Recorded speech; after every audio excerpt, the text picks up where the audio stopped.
अस्सलाम वालेकुम दोस्तों ड्रामा सीरियल इश्क में तेरे सदक़े अब बहुत जल्द अपने अख्तिताम को पहुंचने वाला है, क्योंकि अब तमाम पर्दों और राज़ों से भी पर्दा उठ चुका है। एक तरफ यहाँ पर सालार को अपनी माँ के हाथों कत्ल होना पड़ेगा, और दूसरी तरफ यहाँ पर जुल्फ़िकार शाह के वालिद की भी हकीकत जुल्फ़िकार शाह के सामने आखिरकार आ ही चुकी है कि जुल्फ़िकार शाह के वालिद ने ही ब्रेक फेल करवा करके हूर का एक्सीडेंट करवाया था।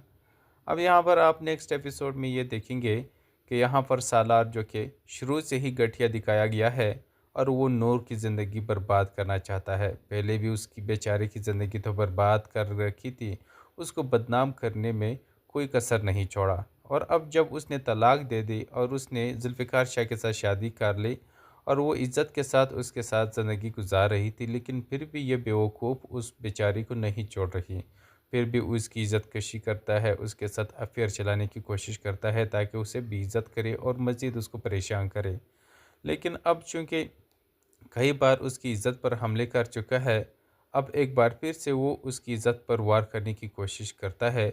तभी जा कर के अब पप्पू को गैरत जाग जाती है, और वो पिस्टल उठा कर के यहाँ पर अपनी ही बेटी को गोली मार देती है। अब यहाँ पर अपनी माँ के हाथों सालार जो है ना वो मर जाता है। अब यही मौत इसका होना था, क्योंकि इसने नूर बेचारी का जीना हराम कर रखा था। अब अच्छा हुआ कि अपनी माँ के हाथों ये ख़त्म हो गया। ये बात बहुत अच्छा हो गया, मैं तो इसके अंजाम से बहुत खुश हूँ। दूसरी तरफ जुल्फ़िकार शाह के वालिद की भी हकीकत आ चुकी है जुल्फ़िकार शाह के सामने। जुल्फ़िकार शाह को ये समझ नहीं आता कि आखिरकार उसके वालिद इतना घटिया चाल कैसे चल सकता है, और वो भी किसी की जान कैसे ले सकता है।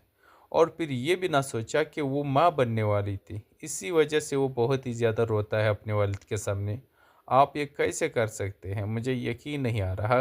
वो माँ बनने वाली थी, मेरे बच्चे की माँ बनने वाली थी, लेकिन आपने उसे मार दिया क्यों?